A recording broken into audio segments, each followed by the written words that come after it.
美国的钱到底都去哪儿了？最近在胡塞武装的搅和之下，中东局势持续升温。就是在这样敏感的时间节点上，美国军方突然宣布撤走部署在地中海东部附近的福特级航母，顿时引起了全世界的关注。虽然美军方面竭力掩饰，表示此举只不过是为了未来的部署做准备，但有专家却曝光，美国的临阵脱逃就是为了避战，看似走得突然，实际上却是不得不走。其实这早已不是美军第一次有退缩的迹象，相较于曾经一言不合就宣布开战，近10几年来，美军似乎越来越爱好和平，可那年年激增的军费却又告诉我们，真相肯定不是如此。所以这不禁让人产生疑问，每年花那么多钱，为什么美军却越来越胆怯了呢？事实上，在这一切的反常背后，都隐藏着现在美国军队的一个巨大危机。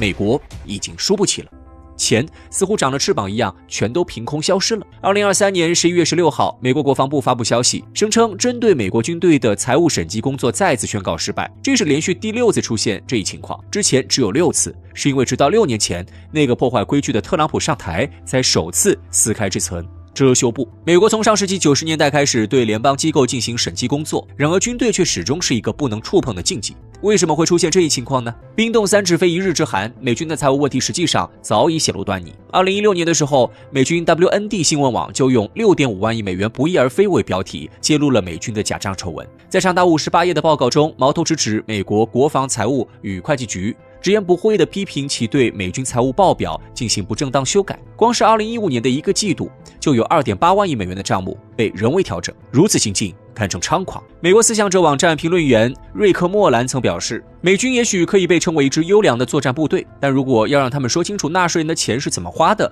在这一问题上绝对堪称史诗级失败。2014年10月，德克萨斯州国民警卫队队长巴雷拉因腐败罪锒铛入狱。根据警方出具的报告，这位仁兄曾谎称帮助国民警卫队招募到119名新兵，借此申请到约18万美金的活动经费。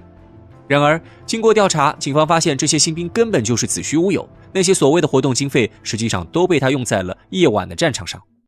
在境内的钱还算有迹可循，到了境外，那钱就仿佛被丢进了大海，彻底杳无音讯。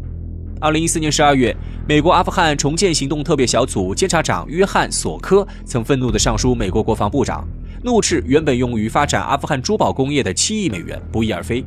经过调查后发现，这笔巨款全都被用在了一个名为宝石鉴定培训的项目上，但根据知情人士透露，其培训内容完全就是公款旅游。除此之外，被誉为美国黑人将士骄傲的非洲司令部首任司令威廉·沃德上将也被曝光过有类似行为。美军上层如此，下层的情况也不乐观。根据美国媒体披露，在阿富汗战争期间，驻阿美军使用的插座采购费用为单价299美元，但实际价格却只有9美元。2016年，在波兰的巨蟒2016大规模联合军事演习中，美军的奢靡程度令各盟友国惊诧不已，甚至就连刷锅水都是进口自西班牙的福恩特牌奢侈天然矿泉水。此外，美军的创收也非常引人注目。根据《纽约时报》的报道，在2004年美军进攻伊拉克的军事行动中，曾占领过一座大型军火库，而在没有安全风险的接管过程中，有350吨的高能炸药不知所踪，威力足以引爆核武器。2018年至2022年期间，美军在制造 F-35战斗机的过程中丢失了超过100个零部件，总价值高达8500万美元。很显然，这些因为意外而消失的军火，最终都变成了美钞，飞进了一个又一个大兵的口袋当中。这样的美军怎么能不缺钱？美军贪腐问题如此严重，难道白宫真的就看不见吗？答案显然并非如此。实际上，美军的反贪行动从很早之前就已经开始，但用了几十年的时间，却只得到了3个字的结果：没法管。1978年，美国出台《美国监察长法》，在国防部设立监察长职位及其办事机构，希望通过限制性法规、惩戒性法规以及监督性法规3个层面来约束军队的贪腐行为。从表面上看，美国的相关制度似乎还算比较完善，然而在实际的执行过程中，由于各方利益的盘根错节，最终却形成了有法不依、违法不究的尴尬局面。例如2004年，在香港负责为美军舰船提供补给的下级军官大卫·肖斯曾发现格伦亚洲海洋防务有限公司存在严重超收排污费的问题。可当他将情况上报以后，却被告知闪一边去，让其不要继续过问此事。年轻的肖斯不信邪，便向美国海军犯罪调查处提供证据进行举报，结果不仅没有收到任何回应，其本人反而在美军内部成为了被孤立欺负的对象，最终黯然退役。在接受采访的时候，肖斯沮丧地表示，海军内部每个人都清楚这一点，但是却听之任之。如果有人试图阻止，上面就会有人出面干涉。哪怕后来伴随着媒体的报道，格伦防务爆雷，依然有人顶风作案，泄露问询材料，掩盖罪证，威胁证人，企图阻止调查工作进行。在2022年的审计工作宣告失败后，美国国防部首席财务官麦考德曾表示，失败不出所料。在他看来，这份艰巨的任务能够得到进展，就已经难能可贵。想要知道真相，简直痴人说梦。而在2018年美军首次审计失败的时候，时任国防部副部长沙纳汉甚至大言不惭地声称，我们从来没有想过我们能通过审计。虽然后来他因为违反职业道德而潦草退场，但他当时说的这句话却是美军现状的不争事实，腐败已经摆在了明面上，但没有人能够去动它。那么为什么会出现这种情况呢？答案很简单，因为美国离不开美军。不像很多国家的军队是听命于政府，美军恰恰是如今美国政府的最大倚仗，反恐成为了美国国家和军队的第一要务。在这样的情况之下，美国首先要应对的问题是自己被挑战的全球霸权，是要维护自己世界霸主的地位，武力是必须的工具。相比之下，贪腐这些自然不算什么事情。实际上，自从1977年美国反腐法案颁布以来，联邦司法机关出于国家安全的角度考虑，在涉及美军的案件调查方面一直保持保守态度。联邦司法部甚至在工作章程中明确指出，监察工作要考虑到连带效应。这样自负手脚的做法难免让审查工作面对极大的困难，进而让法律失去威慑力，贪腐问题也因此药石无医。可纵容真的就能让美国维持住霸权吗？或许现实已经给出了答案。当选择用金钱去填补贪欲的时候，终究只会发现一件事，这就是一个无底洞。环球时报曾这样的评价美国超级军费，虽然美国军费年年增长，但其本质不过是一个低效的大泡沫，其背后隐藏的只不过是一场表演秀。如今面对胡塞武装的挑衅，面对乌东局势的僵局，面对加沙冲突的混乱，强大的美军却只敢坐在一旁当个观众，气势汹汹将航母开过去，最后一炮不开又灰溜溜的退去。这不是作秀又是什么呢？很显然，美国已经经不起再一次失败了。我想到那时，美国或将迎来真正的挑战。至于是骡子是马，时间将给出最终的答案。从事故频出的军工基建到无法实现的政府画饼，这些曾经被视为印度笑话的一切，也开始在美国频繁上演。尤其是在特朗普再度上台之后，就连美国白宫的画风都变成了无视现实的胜利无处不在，看起来像极了印度迷之自信的样子。作为世界上唯一的超级大国，美国的画风为什么竟然在向被全世界当成笑话的印度靠拢？美国与印度曾经是完全不会被放在一起对比的两个国家。美国是世界第一强国，是备受向往的人类文明灯塔，有着世界上最为强大的军队和力压全球的科研能力。美国制造在世人眼中是精密先进的代名词。虽然美国事实上早已去工业化，但许多人都相信这只是因为美国嫌弃搞工业辛苦还不赚钱，主动放弃。只要美国想，就能迅速复活为二战时那个独占世界一半工业生产的工业强国。印度则是全球知名笑柄，干啥啥不行，吃啥啥不剩，偏偏还有种迷之自信，觉得什么牛都敢往外吹。直到21世纪的第2个10年，随着信息化的发展，人们能够更加便利地了解其他国家的真实情况。加之中国国家实力不断发展，民族自信、文化自信越来越强，越来越多的中国网友摆脱了对美国的崇拜滤镜，转而开始注意到美国旋转门下政商勾结垄断，名为快乐教育，实则通过大众教育与精英教育差距扼杀上升通道等阶级固化的情况，以及美国那越发尖锐的种族歧视问题。提起阶级固化、社会歧视，作为典型的代表当然是印度的种姓制度。于是当有博主提出美国印度化的概念后，立刻得到了广泛的认同与支持。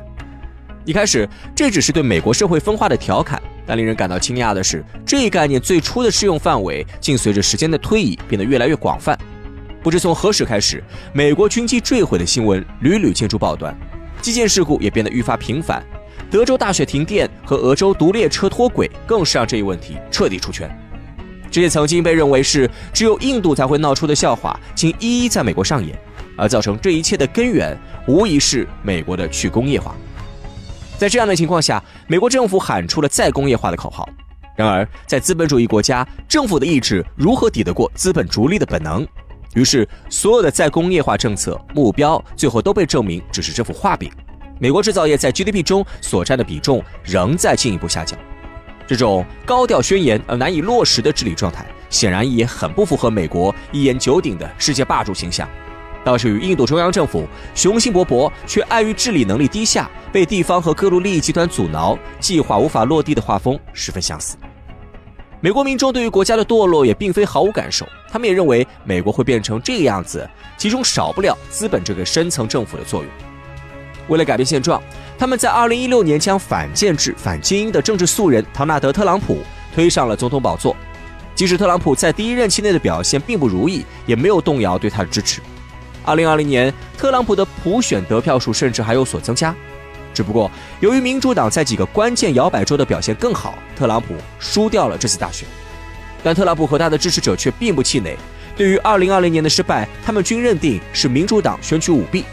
到了2024年，这些特朗普的支持者更是将背着重罪指控的特朗普再度选上了台。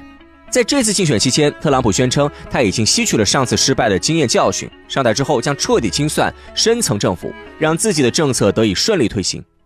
上台之后，特朗普也确实大刀阔斧，又是接连签署总统令推翻原有政策，又是任用马斯克领导政府效率部裁撤冗员。那么，美国的情况变得好起来了吗？其实并没有。在特朗普的一通操作之下，美国的通胀问题愈演愈烈，企业压力越来越大，就连一贯坚挺的美国股市都开始转头向下，意味着资本正准备逃离美国。但美国政府和特朗普支持者们似乎并不这么觉得。白宫官网上赫然挂着，在唐纳德·特朗普总统的领导下，美国人民又收获了无尽的胜利。MAGA们依旧在为伟大的特朗普总统热情欢呼。这种无视现实情况、公然宣称胜利的姿态，给人的感觉像极了印度那么一致自信的样子，这让一贯讲究实事求是的中国网友看得目瞪口呆。你美利坚好歹也是世界唯一的超级大国，怎么就变得和印度一个样子了？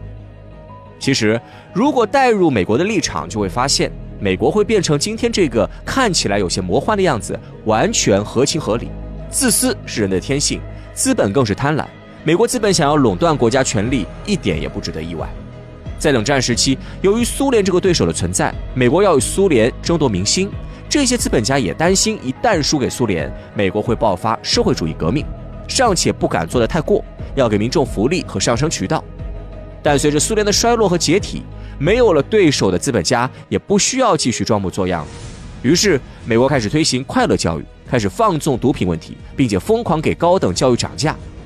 这样的政策必然导致美国普通人堕落越来越容易，学好越来越困难。美国的精英阶级就可以通过精英教育与普通人拉开差距，让精英地位世代传承。这样的操作确实起到了固化阶级的效果，但也导致了美国底层的素质下降。但是在工业化的时代，就算是底层工人也需要相当的知识水平。美国底层的素质跟不上，对美国的实体工业来说显然不是个好消息。好在此时已经进入了全球化时代，资本可以全球流动，不必在本国死磕。美国顺势开始产业转移，只将最赚钱的部分留在本土，苦活累活通通外包。可对于一个国家来说，工业才是最重要的生产发展部门，没有了工业，再多的设想也无法落地。去工业化的美国赫然发现，不知从什么时候开始，这个世界的创新格局变成了美国负责设想，中国负责实现。对此，美国口头上声称中国实现突破的领域都不重要，实际上却认识到了问题的严重性。毕竟，美国在历史上就是凭借生产力优势超越了大英，拖垮了苏联，才获得了如今的世界霸权。如何会不担心中国如法炮制，取代自己的地位呢？于是，美国试图引领制造业回流。然而，对于资本来说，美国合格劳动力不足且用工成本高昂的问题未得到解决。美国的基础设施状况还在去工业化后的这些年中愈发糟糕，怎么会回美国自讨苦吃？即使美国政府已经用尽了所有能用的手段，美国的制造业依旧看不到复兴的迹象。到了这个份上，美国已经很清楚自己没法战胜中国了。就算如今还有存量优势，但这点存量早晚有耗尽的一天。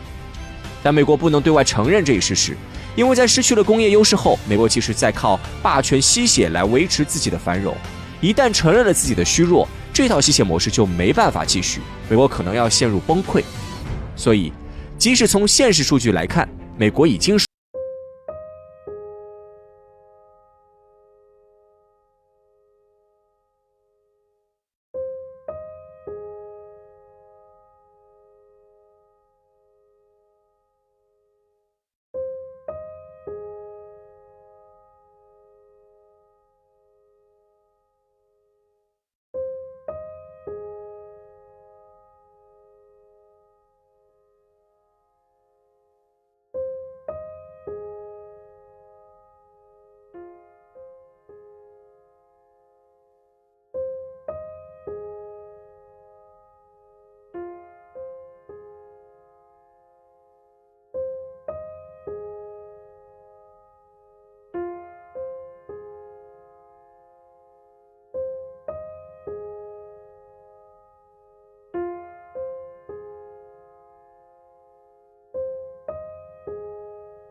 美国底层大概率看不出特朗普言论中的逻辑漏洞，这就让美国的画风看起来越来越像那个凭借唯心主义相信自己一定在赢的